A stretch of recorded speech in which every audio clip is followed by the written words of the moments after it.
Hello दोस्तों, welcome back to my channel. तो आज इस फैब्रिक से मैं एक शॉर्ट कुर्ती बनाने वाली हूँ, जिसकी वीडियो मैं आप लोगों के साथ शेयर कर रही हूँ। तो ये इस तरह का कॉटन का फैब्रिक है और इस तरह का इस पर प्रिंट है, तो इससे मैं शॉर्ट कुर्ती बनाने वाली हूँ।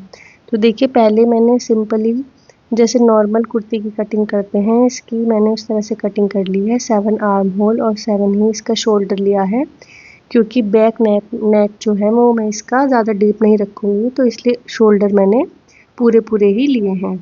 पीछे का नेक मैंने सिर्फ 4 इंच रखा है और जैसे नॉर्मल कुर्ते की कटिंग करते हैं उस तरह से ही मैंने इसकी कटिंग कर ली है। इसमें मैं साइड में पॉकेट्स बनाने वाली हूँ, तो मेनली उसका ही मैं आज आपको जो पार्ट है शो करूँगी कि किस तरह से आप अपनी रेगुलर शॉर्ट कुर्ती में या किसी भी तरह की कुर्ती में आप पॉकेट्स बना सकते हैं, साइड वाली पॉकेट्स।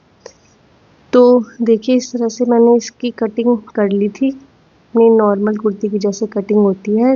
लंबाई मैंने इसकी लगभग 30 इंचेस के अराउंड ही रखी है। आप जितनी अपनी अकॉर्डिंग रखना चाहें, अपनी हाइट के अकॉर्डिंग उतनी रख सकते हैं। ये शॉर्ट कुर्ती है जिसको हम जीन्स के साथ वेयर कर सकते हैं। तो इसकी मैंने सारे पार्ट्स की कटिंग अलग अलग कर ली थी। तो फ्रंट का नेक तो मैं थोड़ा डिज़ाइन का इसमें बनाऊंगी, तो इसलिए अभी मैं सिर्फ इसमें बैक के नेक की कटिंग यहाँ पे दिखा रही हूँ। सिंपल कुर्ती की कटिंग बहुत ही आसान होती है। तो देखिए, इस तरह से मैंने इसके फ्रंट नेक के लिए ये डिज़ाइन सोचा था। इसको मैंने जो पेपर पेस्टिंग आती है उसको पहले कट करके और इतनी इतनी इसकी मेजरमेंट ली है। देखिए, आप देख सकते हैं सारी इसमें मैं आपको शो कर रही हूँ कि कितनी मैंने इसकी लंबाई और चौड़ाई ली है। तो इस तरह से मैंने इसका डिज़ाइन पहले ही पेपर इसकी पेस्टिंग पर चिपका कर इसको मैंने तैयार कर लिया था। अब हम फैब्रिक के सीधी साइड रख के इसको इस तरह से अंदर अंदर सिलाई लगा लेंगे। सिलाई लगाने के बाद जो अंदर का सारा फैब्रिक होता है उसको कट कर देंगे। इस तरह से ये जो पिन्स होती हैं इनसे लगाकर ही आप कोई भी गला अगर अटैच करते हैं तो वो अपनी जगह से खिसकता नहीं है और फिनिशिंग अच्छी आती है। नहीं तो गला इधर उधर खिसकने का डर रहता है सिलाई करते हुए। देखिए, इस तरह से इसको थोड़ा थोड़ा कपड़े का मार्जिन छोड़कर ऐसे कट कर लेंगे और अंदर ऐसे छोटे छोटे कट्स लगाने ज़रूरी होते हैं, ताकि तब हम इसको पलटें तो एकदम फिनिशिंग के साथ इसमें अच्छा सा लुक आए। ऐसे कट लगाने के बाद मैं इसको सीधा कर दूंगी। ये जो कॉर्नर्स होते हैं उस पर इस तरह से कट लगाना ज़रूरी होता है, क्योंकि फिर इसको इस तरह से सीधा कर लेंगे और इधर से जो कॉर्नर वाला एरिया है उसको किसी पिन की हेल्प से ऐसे धीरे धीरे बिल्कुल सही से कर लेंगे। मैंने इस पर प्रेस लगा दी है। अब अंदर लगाने के लिए मैंने इस तरह से ब्लैक कलर का फैब्रिक लिया है और पीछे लाइनिंग का कपड़ा लगाकर मैंने इस तरह से एक पैच तैयार करके रख लिया था।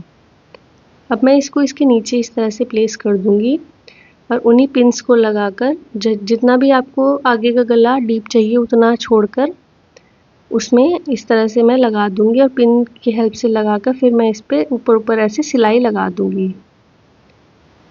जैसे सिलाई लगा दी है और ऊपर बचे हुए गले पर भी इसके इस तरह से सिलाई लगा देंगे, ताकि सारा जो नेक का डिज़ाइन है वो अच्छे से बैठ जाए। अब बारी आती है इसमें पॉकेट्स बनाने की। तो पॉकेट्स बनाने के लिए देखिए, जो अंदर मैंने मार्किंग करी थी उसके अकॉर्डिंग आपको जितनी भी नीचे इसमें पॉकेट्स चाहिए उस तरह से मैंने अंदर मार्क कर लिया है। तो ऊपर से लगभग 8 या 7.5 की इंच की गहराई पर इस तरह से देखिए, मैं आपको इंच टेप से दिखा देती हूँ। ऊपर से जो मार्किंग करी है ये मैंने लगभग 8 इंच की गहराई पर करी है और नीचे ये जा रही है 13 इंच तक। तो इस तरह से एक राउंड शेप बना लेंगे और इसको ऐसे ऐसे यहाँ से कट कर देंगे। तो मैंने इसको ऐसे इधर से कट कर दिया था। देखिए, इस तरह से हम जो अपनी पॉकेट्स बनाएंगे वो साइड में ऐसे बनाएंगे।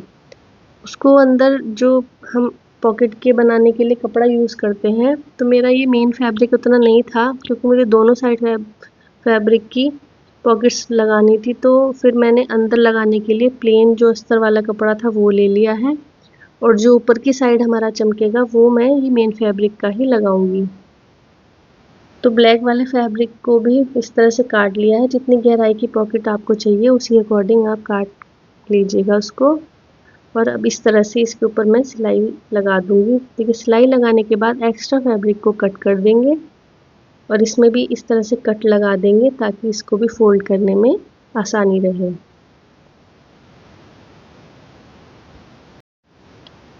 सामने की तरफ से फोल्ड करने के बाद ये जो अस्तर वाला पार्ट है ये अंदर की तरफ ही छिप जाएगा, ये चमकेगा नहीं, और जो मेन फैब्रिक वाला पार्ट है वही इसमें दिखाई देगा। तो इसलिए ही मैंने ये वाले पार्ट को ब्लैक रखा है और जो मेन फैब्रिक का पार्ट है उसको मैं इसके नीचे लगाऊंगी।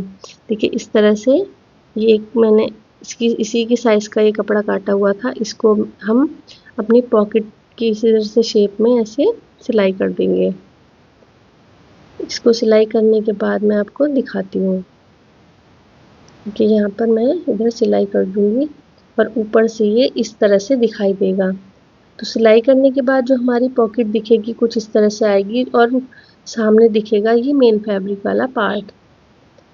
तब हम ऊपर इसके सिलाई कर देंगे तो ये आधा तो इसमें ही ढक जाएगा और फिर हमारी इतनी पॉकेट दिखाई देगी। अब इसके ऊपर मैं यहाँ पे एक ब्लैक कलर की ऐसे पट्टी लगाने वाली हूँ। तो उसके लिए मैंने पेपर पेस्टिंग कट कर ली है इसी पॉकेट के शेप की। जैसे मैंने नेक में लगाया उसी तरह से मैं ब्लैक कलर के कपड़े का यहाँ पर यूज़ करूँगी डिज़ाइन के लिए। आप चाहे तो इसमें लेस वगैरह या बटन वगैरह कुछ लगा सकते हैं।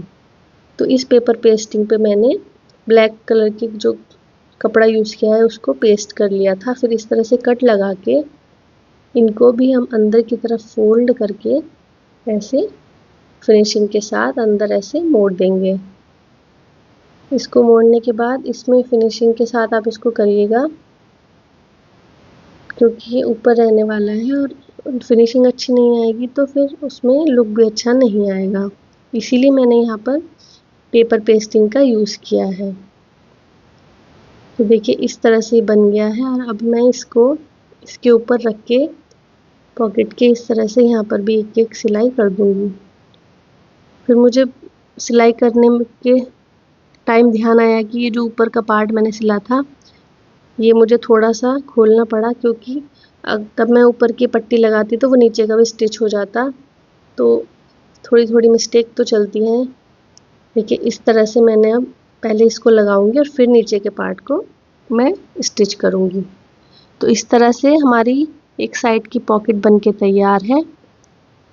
तो जब हम ऊपर इसके उल्टा फैब्रिक उल्टी तरफ का बैक साइड का फैब्रिक रख के स्टिच करेंगे तो ये इस तरह से बंद हो जाएगा। और ये रेड कलर की जो स्टिचिंग आपको दिखाई दे रही है ये मैं बाद में यहाँ से निकाल दूंगी।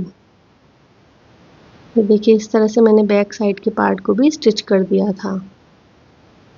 अब इस तरह से ही दोनों तरफ की मैं पॉकेट्स बना लूँगी। मैंने टॉप तो कंप्लीट हो गया है। देखिए आप देख सकते हैं इस तरह से मैंने टॉप बना लिया है, पूरा कंप्लीट है। अब आता है इसका मेन पार्ट जो कि है इसमें मिरर वर्क करना। तो अब मैं मिरर वर्क करूँगी जिसमें थोड़ा टाइम लगने वाला है। सो इसीलिए मैंने ये डिज़ाइन बनाया था। इस तरह से मैं यहाँ पे साइड में इसके ऐसे मिरर्स लगाने वाली हूँ। ये जो पॉकेट्स मैंने बनाई थी इस तरह से यहाँ पे, इस तरह से यहाँ पे जो पॉकेट्स बनाई थी दिख रही हैं आपको, यहाँ पे भी मैं मिरर वर्क करने वाली हूँ थोड़ा थोड़ा जितना मुझसे होगा। और स्लीव पे मैंने इस तरह से ये कपड़ा इसीलिए लगाया था कि थोड़ा बहुत मिरर वर्क। तो कुर्ती में जहाँ जहाँ मुझे मिरर्स अटैच करने थे मैंने सबसे पहले वहाँ पर ग्लू की हेल्प से उनको पेस्ट कर लिया है और फिर मैं उस पर थ्रेड वर्क कर दूँगी। सो देखिए कुछ मैंने स्लीव्स पर लगाए हैं और पॉकेट्स पर जहाँ जहाँ ब्लैक कपड़ा मैंने लगाया उस जगह मैं मिरर वर्क करने वाली हूँ। तो देखिए इस तरह से मैंने थ्रेड वर्क भी कर दिया है। अगर आपको ये थ्रेड वर्क सीखना है कि किस तरह से इसको करते हैं तो आप मुझे कमेंट में बता सकते हैं, मैं इसके अलग से एक वीडियो बना दूँगी। तो ये है मेरी कुर्ती का फाइनल लुक। आई होप आप लोगों को ये पसंद आया होगा।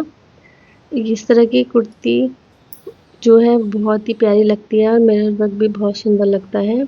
ये थोड़ा सा टायरिंग होता है करने में बट होने के बाद ये बहुत सुंदर लगता है।